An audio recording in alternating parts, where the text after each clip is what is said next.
What kind of capabilities? President Miller asked. Dr. Carter gestured to her assistant, who activated a holographic display. It showed the design for humanity's newest starship. The new ships can travel instantly to any point in the galaxy. They can manipulate space-time on a scale that allows them to reshape entire star systems, and their defensive systems make them essentially invulnerable to conventional weapons. General Adams whistled softly. How many of these ships do we have? Currently, 3.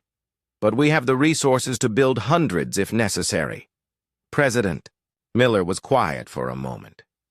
And the Council knows about this? They know we have advanced technology, Dr. Carter replied.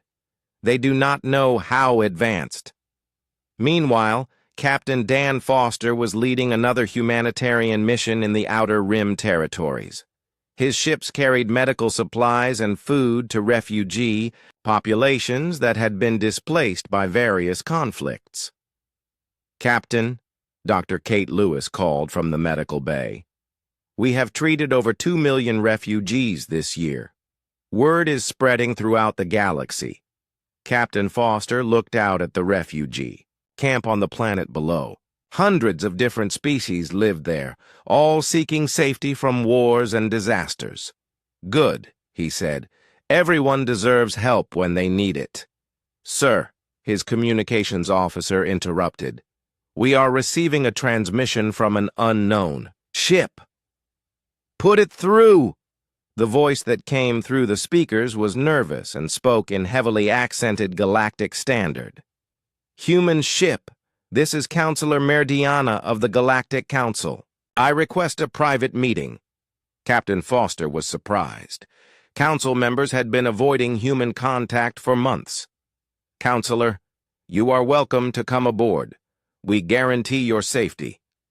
An hour later, Counselor Meridiana materialized in the transport bay.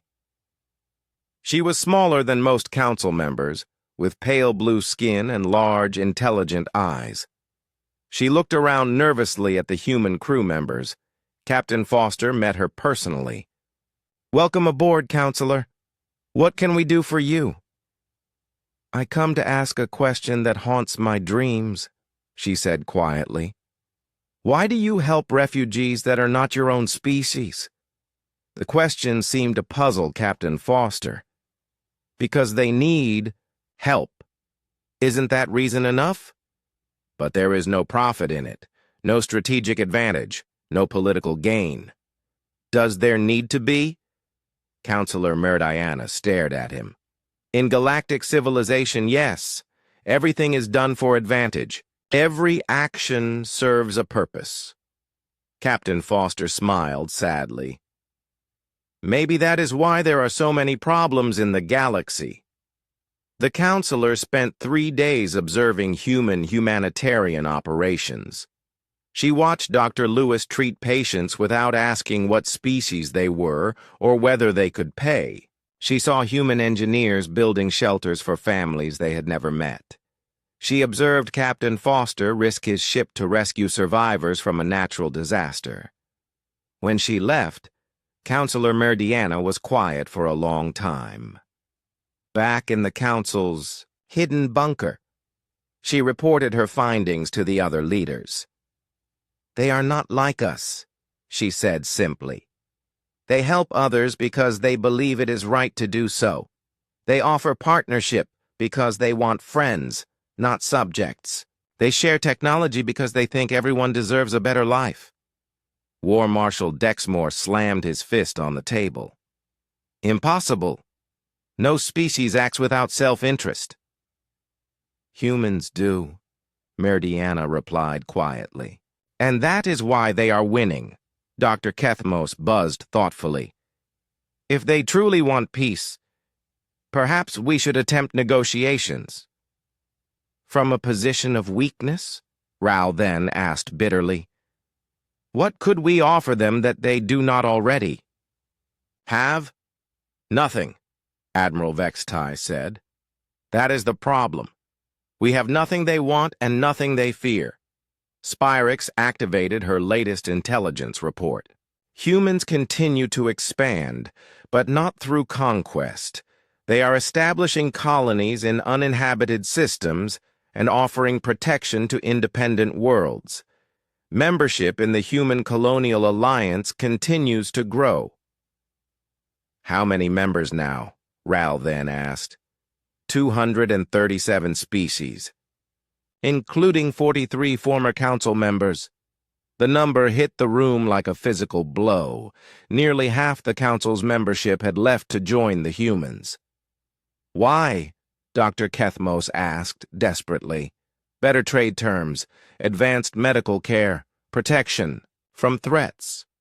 And most importantly, they are treated as equals rather than subordinates. War Marshal Dexmore activated his latest military assessment. Even if we wanted to fight, we no longer have the resources. Too many of our member species have left. Our military strength has been cut in half. What about our remaining allies? Ral then asked. Most are considering joining the Human Alliance as well. They see the benefits their former neighbors enjoy. Admiral Vexitai spoke the truth that everyone feared to acknowledge. The Council's time as the dominant galactic power is over. The question is whether we can find a place in the new order. As if summoned by his words, an alert sounded in the bunker. Ships were approaching their hidden location. Council members, came a calm human voice over the communications system. This is Admiral Rachel Stone of the Human Colonial Alliance. We request permission to approach for peaceful discussions.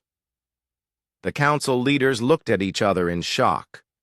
They had been found in their most secret hiding place. How did they find us? Ral then whispered. Spyrix checked her instruments. Unknown. Our location was classified beyond top secret. Admiral Stone's voice continued. We are not here to threaten or conquer. We come to offer partnership in exploring the unknown regions, beyond our galaxy. The universe is vast and there is room for all of us to grow and thrive. War Marshal Dexmore stared at the ceiling. They could destroy us easily. Instead, they offered to take us exploring. What do we do? Dr. Kethmos asked. Counselor. Murdiana stood up. We accept. What choice do we have? As the council members prepared to meet with Admiral Stone, they realized that the species they had once dismissed as a minimal threat had not conquered the galaxy through force. They had won through wisdom, compassion, and the simple belief that all intelligent beings deserved respect and freedom. The humans had not destroyed the old galactic order. They had simply offered a better one. And one by one, species across the galaxy had chosen hope over fear, cooperation over domination, and friendship over conquest. President Miller's address to the Joint Human-Alien Conference was broadcast throughout the galaxy. She stood before representatives of over 300 species, speaking words that would reshape civilization. Today, we stand together not as conquerors and conquered, but as partners in the greatest adventure of all, reaching for the stars beyond our galaxy. The universe is vast and full of wonders we cannot yet imagine. Together, we will explore them all. In their hidden bunker, the former council leaders watched the broadcast. Counselor Rao then finally understood what they had missed in their original assessment of humanity. They were never a minimal threat, because they were weak, he said quietly. They were a minimal threat because they chose to be. They could have conquered us at any time. Instead, they chose to inspire us. The galaxy had learned that the most dangerous species was not the one with the strongest weapons or the largest fleet. It was the one that could make others want to follow them willingly. Humanity had not just reached for the stars. They had shown the galaxy how to fly. D of protectorate status. They refused our initial offer, Counselor Ral then reminded him. Because we treated them like children, Dr. Kethmos shot back. We offered them servitude and called it protection. Admiral Vexitai had been quiet during most of the meeting. Now he spoke up. Council members, I fear we face a strategic nightmare. We have two choices: attempt to make peace with humanity as equals, or prepare for a war we might not win. War? Counselor Meridiana looked shocked. Surely it will not come to that. War Marshal Dexmore activated his combat simulations. The hologram showed various battle scenarios between Council forces and estimated human capabilities. I have run every possible war scenario. In 93% of cases, humanity wins decisively. In the remaining 7%, both sides are destroyed. The chamber fell silent. The implications were terrifying. How is this possible? Ral then whispered. They are just one species. One species with superior technology, rapid adaptability, and growing alliances, Dexmore replied. Plus they have something we lack. What? Unity of purpose. While we debate and argue, they act. While we compete for resources and territory, they cooperate and share.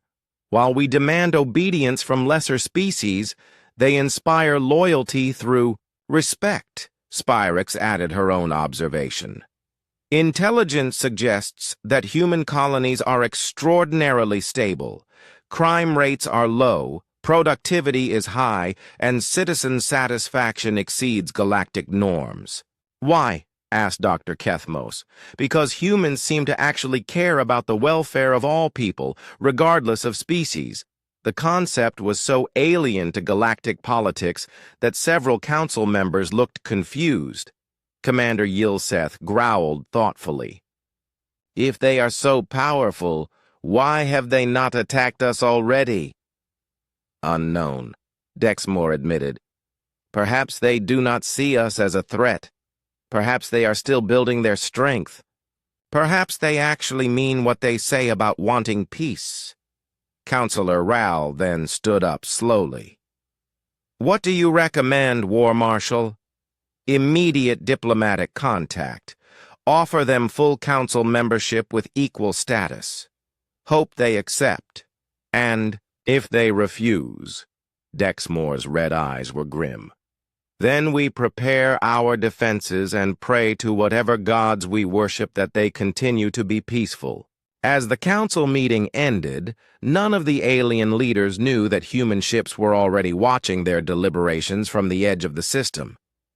Admiral Stone's scouts had been monitoring council space for months, gathering intelligence about potential threats to human colonies. Admiral, reported Captain Sue Walker from her reconnaissance ship. The council seems agitated about something. Their emergency session lasted for hours. Admiral Stone studied the data from her command, ship hidden behind a small moon. Keep watching. If they're planning something against human space, we need to know.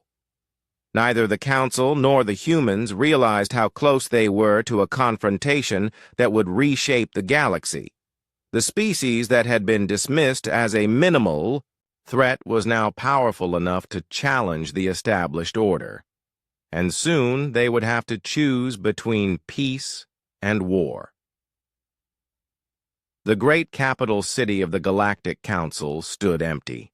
For the first time in 3,000 years, the massive towers and government buildings had no aliens working inside them. The council had abandoned their home and now governed from secret locations scattered across the galaxy. Counselor Ral then sat in a hidden bunker on a nameless moon, staring at reports that filled him with dread. Around the table, other council leaders looked equally worried. They had become refugees in their own galaxy. Intelligence reports confirm it, Spyrix said quietly. Human ships appeared in the capital system 3 days ago. They did not attack or threaten anyone. They simply arrived. How many ships? Asked War Marshal Dexmore. 57 vessels, all using technology we cannot fully understand. They took position around our capital world and began broadcasting on all frequencies. Admiral Vextai leaned forward. What did they say? Spyrix activated a recording. The voice that filled the bunker was calm and professional, speaking perfect. Galactic Standard. This is Admiral Rachel Stone of the Human Colonial Alliance. We come in peace to offer mediation in the conflict between the Vorthon Republic and the Kalari Confederacy. Both sides have requested our assistance in reaching a peaceful solution. Counselor Rao then felt his stomach twist. They are mediating conflicts between our member species? It gets worse, Spyrix continued. The mediation was successful. Both sides agreed to human proposals within 6 hours.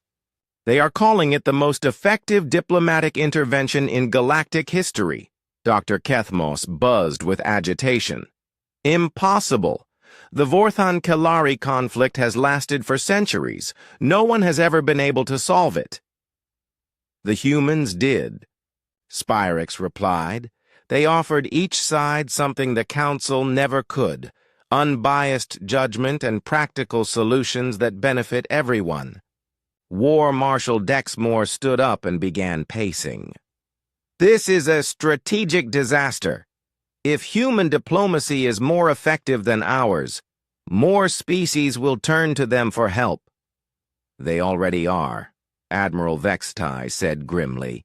Intelligence reports show that 17 Council member species have requested human assistance with various problems.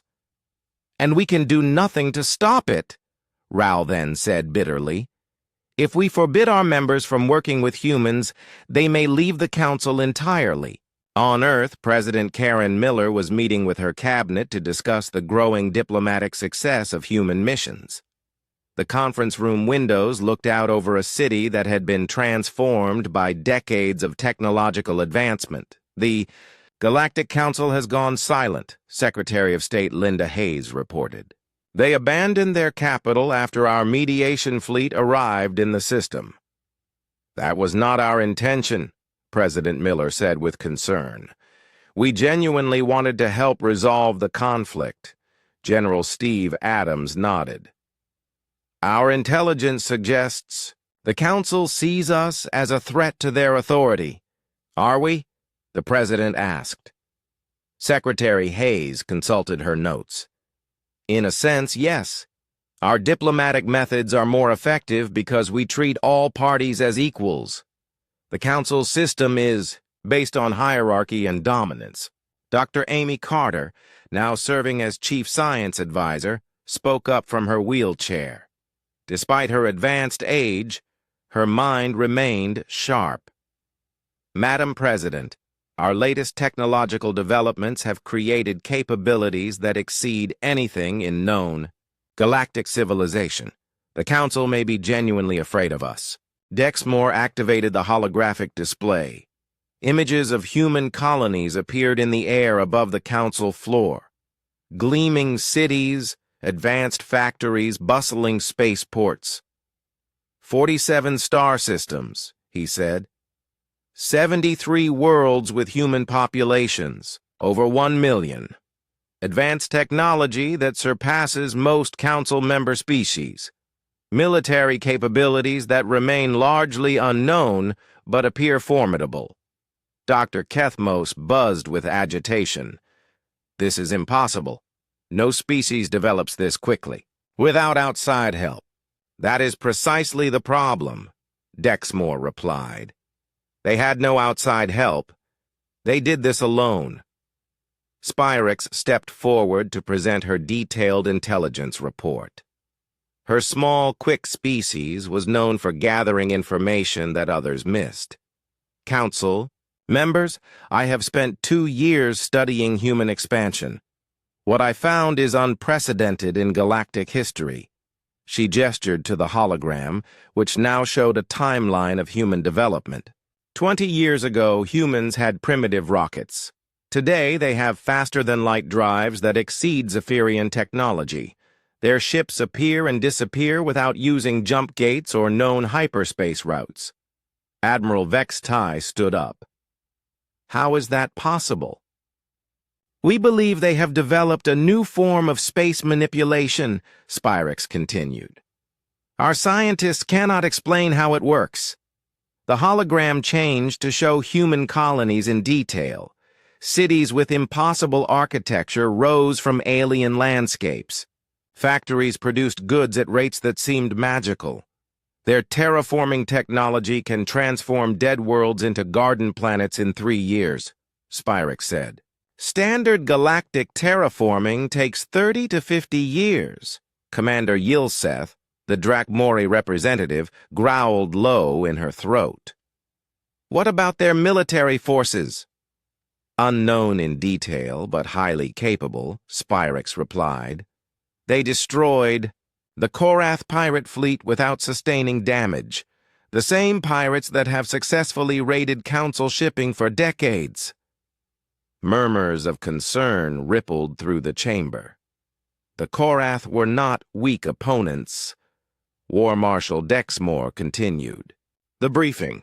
Intelligence also reports that humans are actively recruiting other species to join something called the Human Colonial Alliance. Recruiting how? Asked Counselor Meridiana. By offering better trade terms, advanced medical care, protection, from pirates, and most disturbing of all, equal partnership instead of subordination. The council chamber erupted in shocked conversation. The idea of true equality between species was not common in galactic civilization. Counselor Ral then called for order. Surely these other species are primitive worlds seeking protection. No. Spyrix said quietly. Several are advanced civilizations. The Korathi Republic joined last month. They have been spacefaring for over 1,000 years. Dr. Kethmos made a sound of disbelief. The Korathi? They have always been independent. Why would they ally with humans? According to intercepted communications, the humans offered them something we never did. Respect. The word hung in the air like a challenge. War Marshal Dexmore brought up new images. They showed human diplomatic missions meeting with various alien species. Humans do not demand tribute or resources from their allies. They share technology freely. They offer protection without requiring political control. This is causing serious disruption to established galactic order. On Earth, President Karen Miller was unaware that the Galactic Council was meeting about humanity. She was reviewing reports from Admiral Rachel Stone about the new human Starfleet. The fleet is ready for deployment, Madam President, Admiral Stone said. 50 ships of the line, each more advanced than anything in our previous Navy. What are their capabilities? President Miller asked. Each ship can travel faster than light without using the traditional jump routes. Their weapon systems are based on Dr. Carter's space-folding technology. Their shields can deflect most known energy weapons. General Steve Adams looked up from his datapad. More importantly, their crews are trained for diplomatic missions as well as combat. We're not building a conquest fleet. President Miller nodded approvingly. Good. Our goal is peace, not war. But even as she spoke, human colonies continued to grow and prosper. Captain Dan Foster was leading humanitarian missions to refugee populations throughout the Outer Rim. His ships carried medical supplies, food, and hope to species that had been ignored by the Council. Captain, his medical officer, Dr. Kate Lewis, reported, "We've treated over 50,000 refugees from the Centauri conflict. The local species are calling us saviors." Captain Foster felt uncomfortable with the title. "We're just doing what's right," Dr. Lewis smiled. That's exactly why they call us saviors. No one else bothered to help. Meanwhile, Dr. Amy Carter continued her research on Luna. Now in her 70s, she remained humanity's leading scientist. Her latest work was pushing the boundaries of physics even further. Computer, run Simulation Series 47, she said.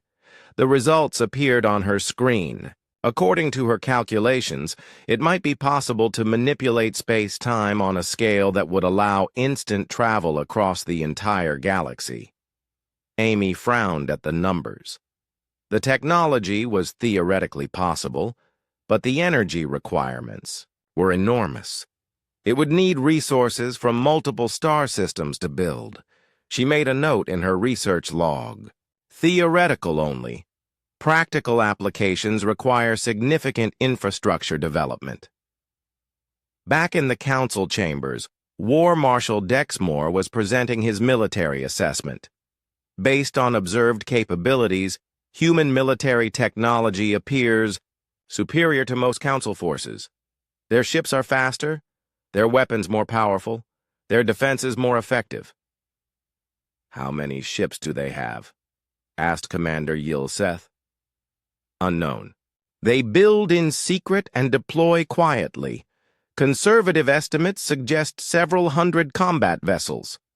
Counselor Ral then looked pale. Surely they would not attack the Council. Analysis suggests they have no current intention of aggression, Dexmore replied. But their rapid expansion and technological advancement make them a potential threat to galactic stability. Dr. Kethmos stood up angrily. We should have contacted them properly from the beginning, offered them full membership. Instead, Admiral Clark opened a communication channel to the pirate leader. This is Admiral Clark of the Human Colonial Defense Force. You will stop your attack and leave this area immediately. The pirate captain laughed. Humans, you are far from home, little ones. Run away before you get hurt. Last warning, Admiral Clark said calmly. The pirates opened fire on the Freedom. Their weapons had worked against other alien ships for decades. But human shields were different, based on Dr. Carter's space-folding technology. The pirate weapons barely scratched the Freedom's hull. The human ship's return fire was devastating. Within minutes, 3 pirate ships were destroyed and the others were fleeing. This is impossible, the pirate captain screamed as his ship limped away. What kind of weapons are those? Admiral Clark did not answer. He was already organizing rescue operations for the cargo ship's crew. News of the battle spread quickly through the local star systems. The Korath pirates had been a threat for 30 years. No one had ever defeated them so easily. Dr. Anna Brooks, director of humanity's terraforming program, was working on her 5th world when she heard about the pirate battle. Good, she said to her assistant. Maybe now the local species will stop treating us like children. Anna's terraforming technology was another result of Dr. Carter's research. Human colonies could transform dead worlds into garden planets in just a few years. It was faster than anything seen in galactic history. Dr. Brooks, her assistant said, we're getting requests from 3 different alien species. They want to hire us to terraform their worlds. Interesting, Anna replied. Set up meetings, but make it clear that we work as equals, not as servants. The requests for human assistance kept coming. Captain Linda Hayes led diplomatic missions to establish formal relations with independent worlds. Her team was careful to avoid Galactic Council territory, but there were many species that existed outside the Council's control. Humans are different, reported Ambassador Zektol of the Thraxi Republic after meeting with Captain Hayes. They offer partnership instead of domination. They share technology instead of hoarding it. Dr. Paul Green's medical advances were saving lives throughout human space and beyond. His research teams had developed treatments for diseases that affected multiple alien species. They shared this knowledge freely with anyone who needed it. "Why do you give away these medical discoveries?" asked Dr. Yil Noth, a Drakmori scientist who was studying human methods. "Because saving lives is more important than profit," Dr. Green replied. "Isn't that obvious?" The Drakmori doctor was confused. In galactic civilization, advanced medical technology was usually sold at high prices or used to gain political advantages. Commodore Joe Parker ran the expanding human merchant fleet.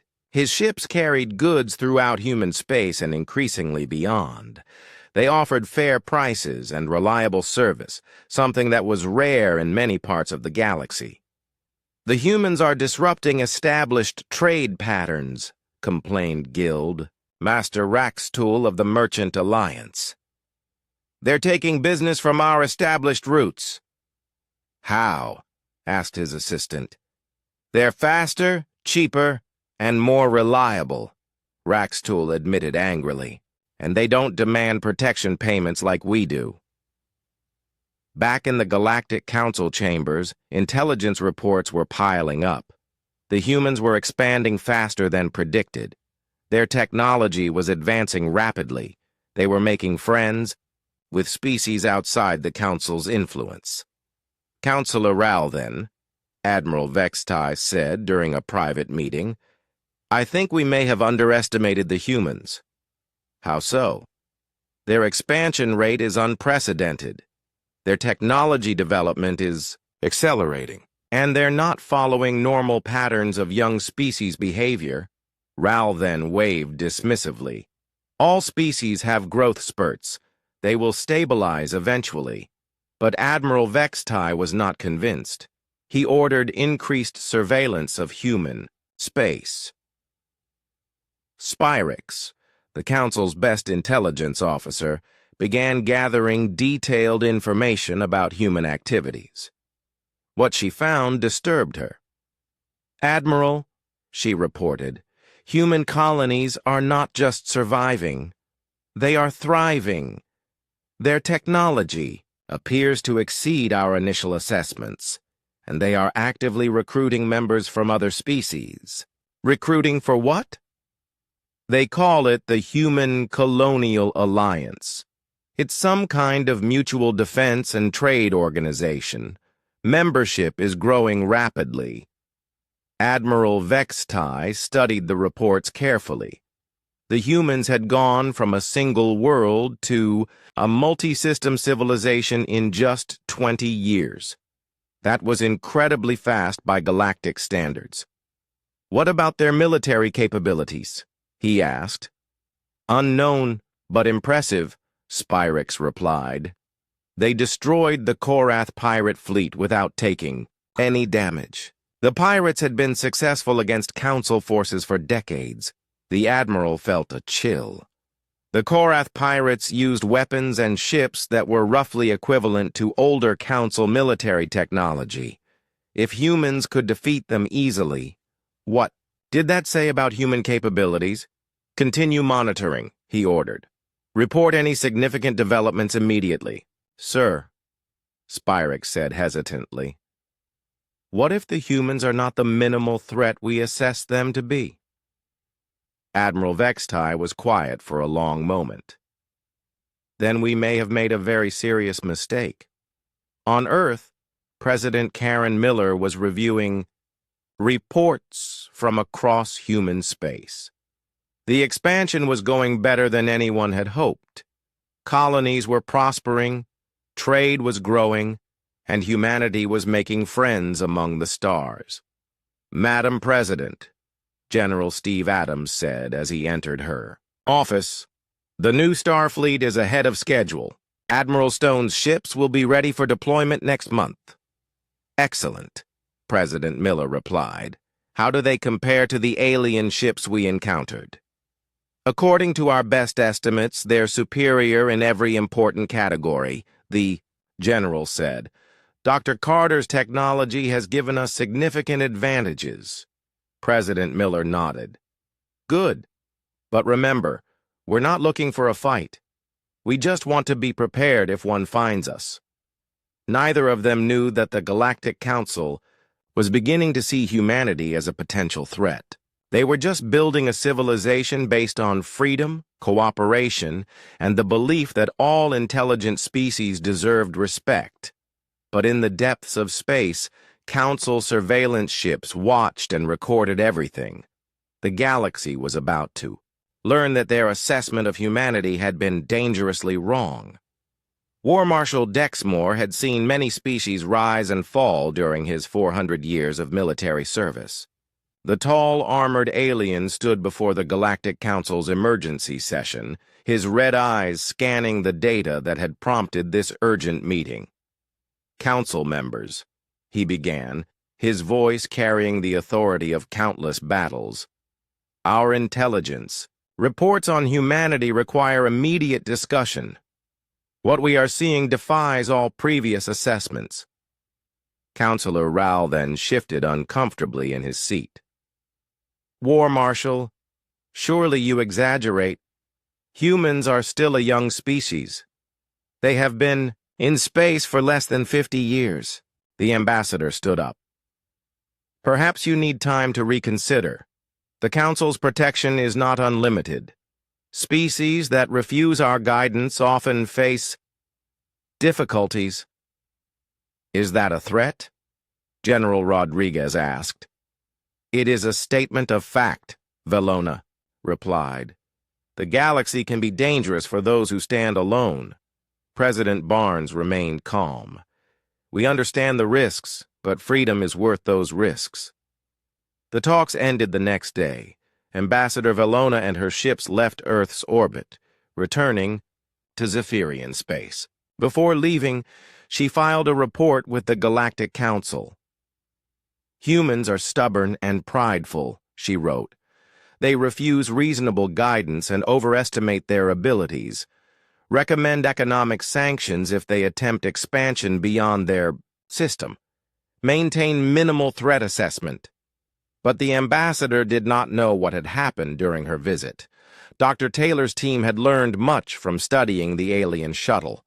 Dr. Carter had made breakthrough discoveries about space-time manipulation. The information gathered during the 3-day visit would change everything. A week after the aliens left, Dr. Carter called Dr. Taylor to her laboratory. "Ben, you need to see this," she said, her voice excited. "I've been working on the energy patterns we recorded from their shuttle." "What did you find?" "I think I know how their faster-than-light drive works, and I think we can build a better one." Dr. Taylor stared at the equations on her computer screen. "Are you sure?" "Run the simulations yourself," Amy said. "We've been thinking about space travel all wrong. The aliens use brute force to push through space. But if we fold space instead..." Meanwhile, on Mars, Admiral Jake Morrison was meeting with Captain Sue Walker, who led the colonial expansion program.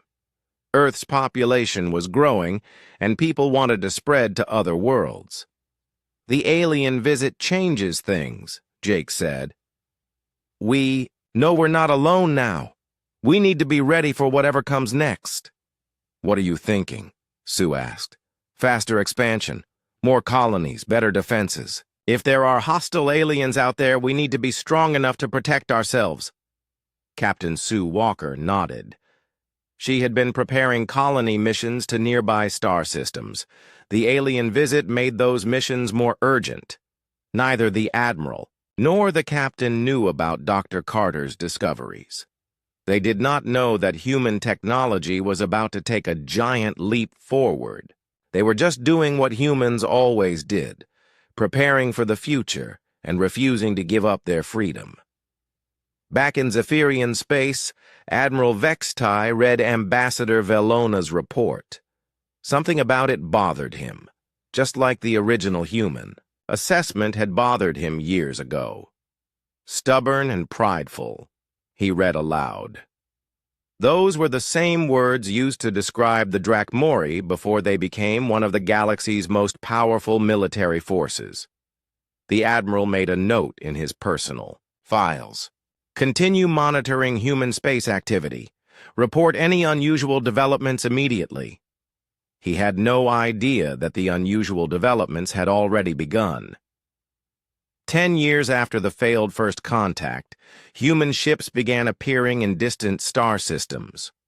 The expansion started quietly, almost secretly. Small groups of colony ships would slip away from Earth and Mars, heading toward stars that astronomers had identified as promising. Captain Sue Walker stood on the bridge of the colony ship. New Horizon, as it approached the planet, they had named Hope. It was the seventh world humans had tried to colonize outside their home system. The first 6 attempts had succeeded beyond anyone's expectations. "Atmospheric readings are good, Captain," reported her science officer, Lieutenant Pete Johnson. "Oxygen levels at 18%, gravity is 0.9 Earth normal. This could work." Sue nodded. She had been leading colony missions for 8 years now. What had started as dangerous experiments had become routine operations. Humans were getting very good at finding new homes among the stars. "Begin landing operations," she ordered. "Let's build another world." The colonists worked with practiced efficiency. Within days, they had established basic shelters and begun setting up the equipment that would turn Hope into a thriving human world. They had learned from each previous colony, making the process faster and more reliable each time. Dr. Ben Taylor, now director of Earth's Xenotechnology Division, watched the colony reports from his laboratory on Luna. Each successful settlement made him smile, but his real focus was on the advanced technology his team had developed since the alien visit. "Computer, show me the latest test results from the Henderson drive," he said. The screen filled with data from humanity's new faster-than-light engine. Dr. Amy Carter had designed it based on her theories about folding space. The Henderson drive, named after the test pilot who first used it, could move ships faster than anything the Zephyrians had shown them. "Efficiency is up another 12%, reported Dr. Kate Lewis, his chief engineer, "and the energy requirements are half what the alien shuttles used." Ben shook his head in amazement. Amy was right. They were doing it the hard way. Meanwhile, Colonel Maria Santos was establishing the Solar Defense Academy on Mars. The military had learned important lessons from the alien visit. Earth needed defenders who understood how to fight in space and against unknown technologies. "Remember," she told her students, "we don't know what's out there. But we know one thing for sure. We will not be conquered or controlled." The cadets came from all over human space. Some were from Earth's various nations. Others had grown up on Mars or the asteroid mining stations. A few were even born on the new colony worlds. "Colonel," asked Cadet Tony Clark, "what if the aliens come back with warships?" "Then we'll be ready," Maria replied. "Our job is to make sure humanity stays free, no matter what." The Galactic Council was beginning to notice human activity, but they were not worried. Counselor Rao then read the intelligence reports with mild interest.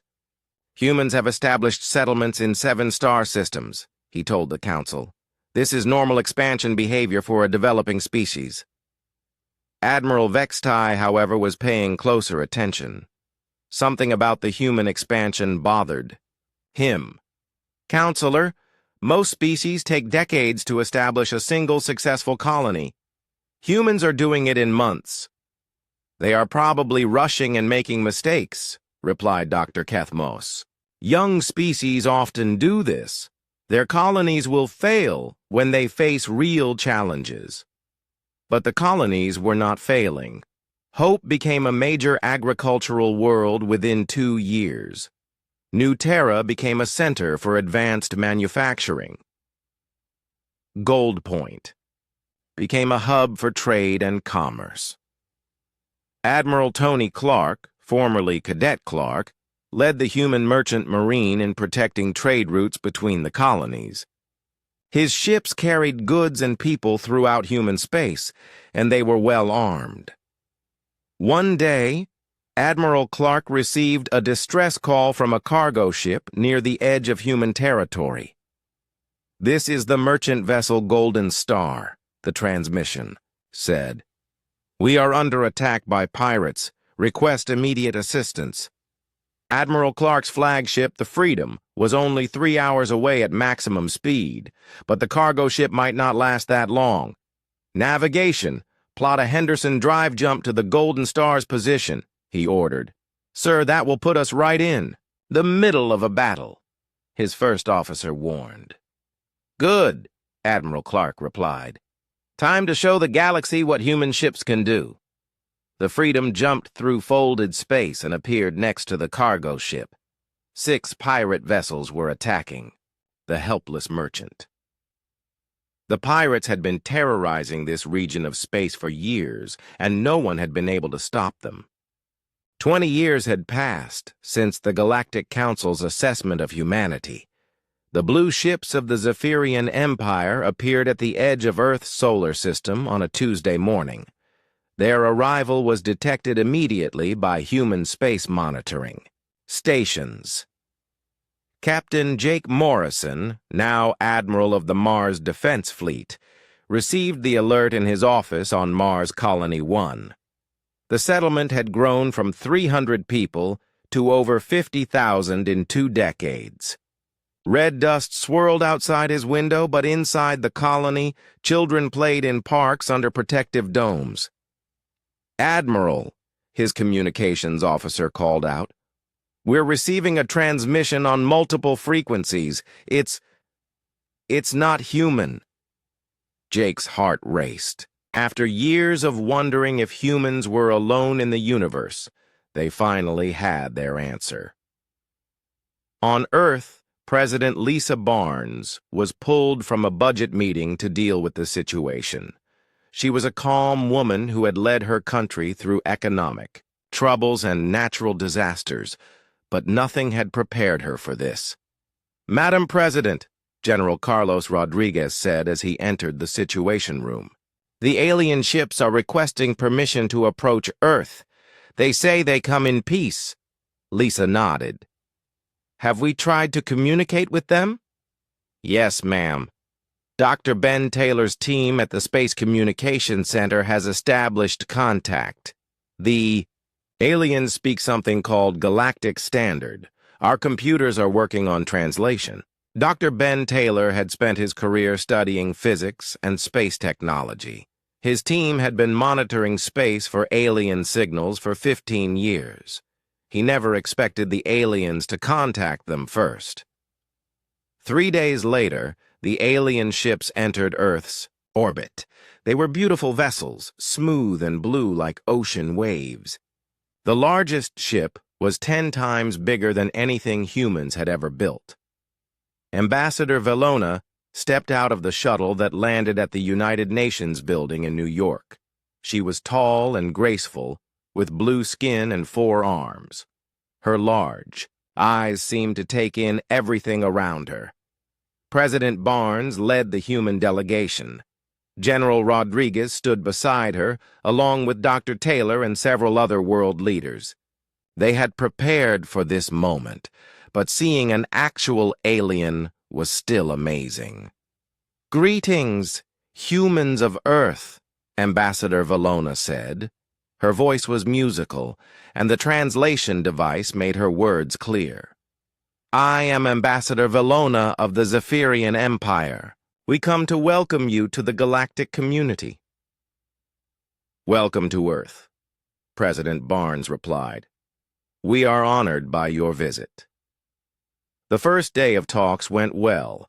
Ambassador Valona explained about the Galactic Council and how many different species lived among the stars.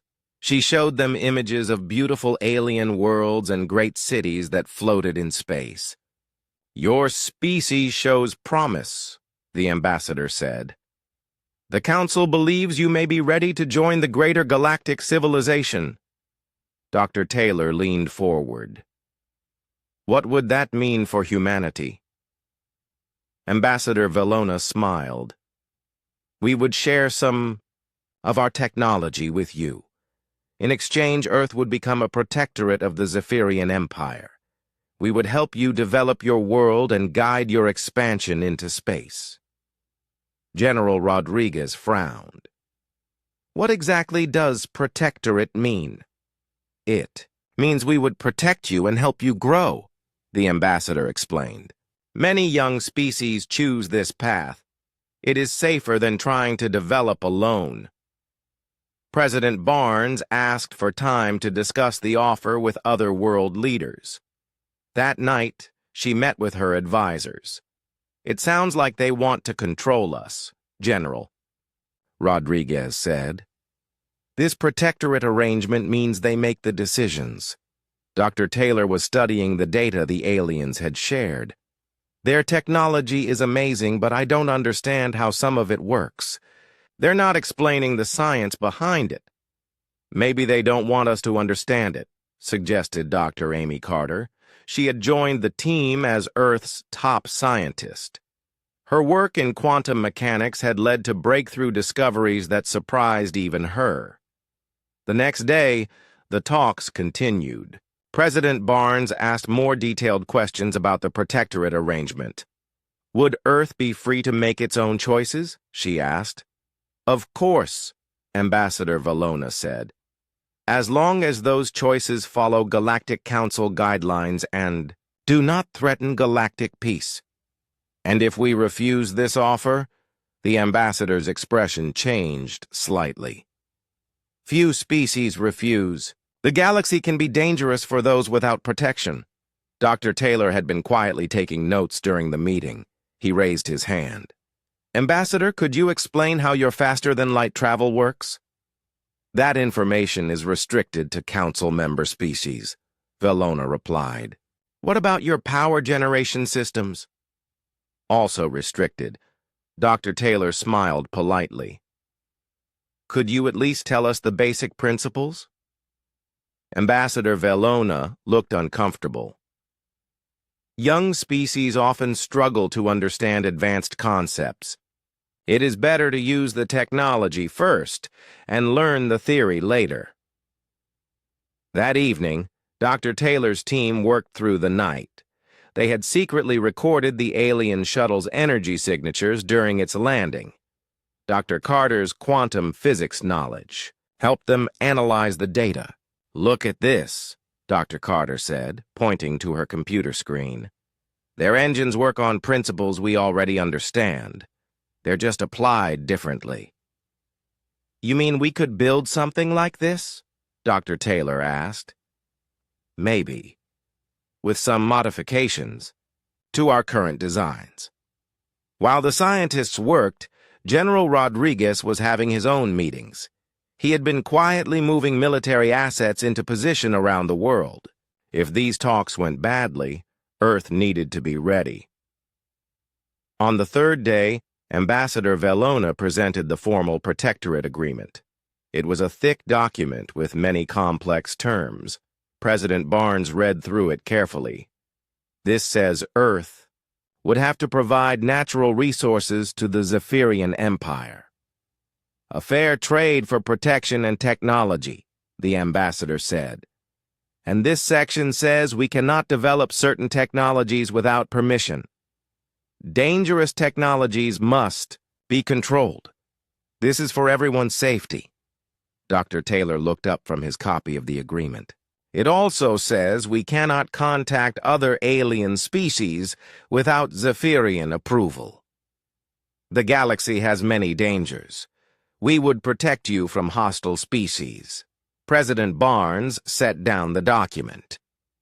Ambassador Valona, we appreciate your offer, but Earth must remain free to make its own choices. The ambassador's four arms moved in what might have been surprise. Most species are eager to join the galactic community. "We want to join," President Barnes said, "but as equals, not as subjects." "Equality must be earned," Ambassador Valona replied, her voice cooler now. "Young species often overestimate their abilities," General Rodriguez spoke up. "Earth has survived and grown for thousands of years without alien protection. We can continue to do so." The Great Hall of the Galactic Council stretched far into the darkness above. Thousands of alien beings sat in their assigned seats, each representing a different world and species. The air hummed with translation devices working to turn countless languages into something everyone could understand. Admiral Vextai stood at the center podium. His blue skin gleamed under the bright lights as he looked at the data pad in his four-fingered hands. The Zephyrian officer had been in the military. For over 300 years, he had seen many worlds and many species. Today, he was here to talk about a new one. "Council members," Admiral Vextai began, his voice carrying across the vast chamber.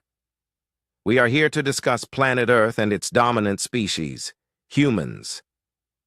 A hologram appeared above the podium. It showed a blue and green world spinning slowly in space. Clouds swirled over the surface. It looked peaceful from far away. "This planet is located in what they call the solar system," the Admiral continued. "It has one sun and several other planets. The humans live only on the third planet from their star." Counselor Ral, then, a tall being with gray skin and large black eyes, leaned forward in his seat. He was old, even for his species. He had been part of the Council for 800 years.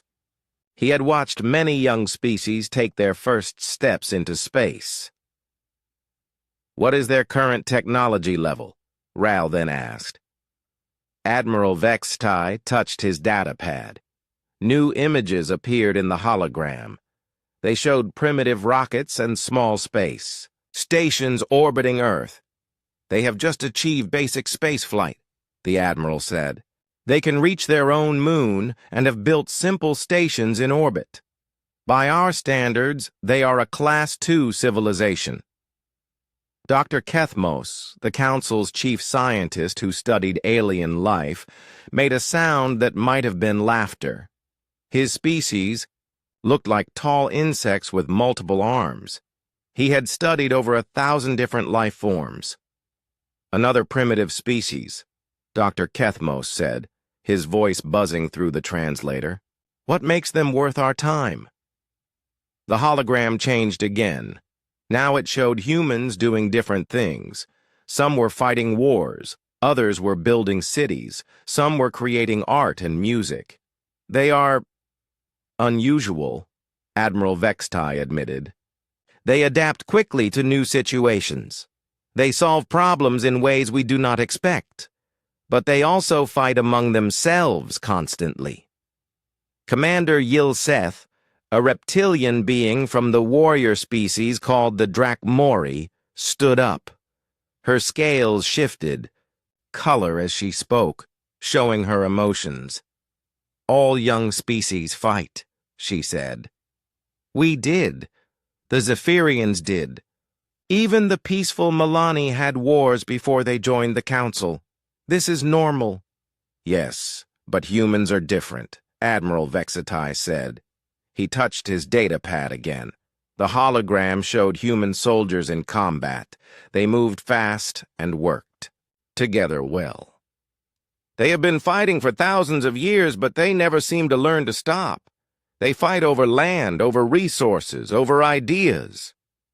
Dr. Kethmos waved one of his arms dismissively. "Short-lived species often act this way. They do not have time to think about long-term peace. How long do these humans live?" "About 70 to 80 of their years," the Admiral replied. "Some live longer with their medical technology." "See?" Dr. Kethmos said. "Barely a moment of life. No wonder they act like children fighting over toys." but not everyone agreed. Counselor Meridiana, whose species was known for their wisdom, spoke up. Her voice was soft, but carried clearly through the chamber. "Admiral, you said they adapt? Quickly. Can you explain this?" Admiral Vextai nodded. "They live in many different environments on their world. Hot deserts, cold mountains, wet forests, dry plains. They change their behavior to fit where they live. When they face a new problem, they find new ways to solve it." "Interesting," Meridiana said. "And their technology?" "They went from simple flying machines to spaceflight in less than 70 years, the Admiral said. "Most species take 3 to 4 times longer." A murmur went through the chamber. Even some of the older council members looked surprised. Counselor Rowell then raised his hand for silence. "What about their social structure? Do they have a single government?" "No," Admiral Vextai said. "They have many different governments. Some are ruled by single leaders. Others let their people choose their rulers. They often disagree and sometimes fight with each other." "Typical," Dr. Kethmos said. "No unity, no purpose beyond their small tribal conflicts." But Admiral Vextai continued. "However, when they face a common threat or challenge, they can work together. During their recent pandemic, most of their nations shared information and resources." Commander Yilseth nodded approvingly. "That shows wisdom. Perhaps they are not as primitive as they seem." The debate continued for hours. Some council members thought humans might be worth watching. Others believed they were just another young species that would either destroy themselves or eventually join the galactic community like so many others. Dr. Kethmos presented his final analysis.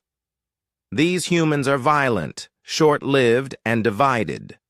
They will either kill themselves in wars or slowly learn to be peaceful. Either way, they pose no threat to the established order." "I agree," said Counselor Rowell then. "They are thousands of years away from being able to challenge any council member species." Admiral Vextai looked at his notes one more time. Something bothered him about the human data, but he could not say what it was. Maybe it was how quickly they learned new things. Maybe it was how they never seemed to give up, even when things looked hopeless. "What is your recommendation, Admiral?" Rowell then asked. "Standard observation protocols," Vextai said finally. "Monitor their progress. Watch for any signs of rapid advancement. Perhaps consider limited trade contact in 200 to 300 years. The council voted. The result was clear. Humans were classified as threat level, minimal, with a note that they should be observed but not contacted until they developed more advanced technology. As the meeting ended and the council members filed out, Admiral Vextai stayed behind.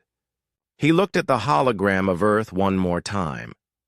Something about the humans worried him, but he could not explain why.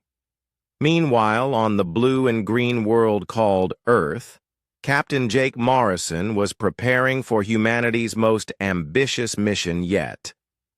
He stood in the control room of the Mars colony ship, watching his crew make final preparations. "All systems green, Captain," reported his second officer, Lieutenant Dan Foster. "We're ready for departure."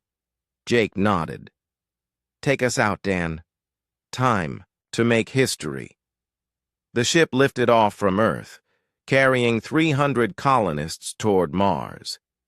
It was humanity's first attempt at a permanent settlement on another world. In another part of Earth, Dr. Amy Carter was working late in her laboratory. She had been studying quantum mechanics for years, trying to understand how space and time worked at the smallest levels. Her latest experiments were showing results that seemed impossible. "Computer, run the simulation again," she said, rubbing her tired eyes.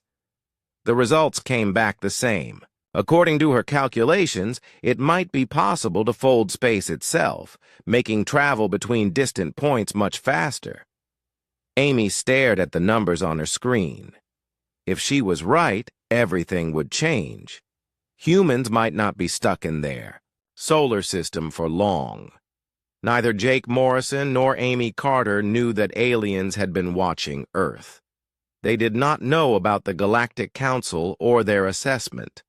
They were just humans doing what humans did best, pushing forward, exploring new places, and trying to understand the universe around them. The Council had called them a minimal threat. Soon they would learn how wrong they were.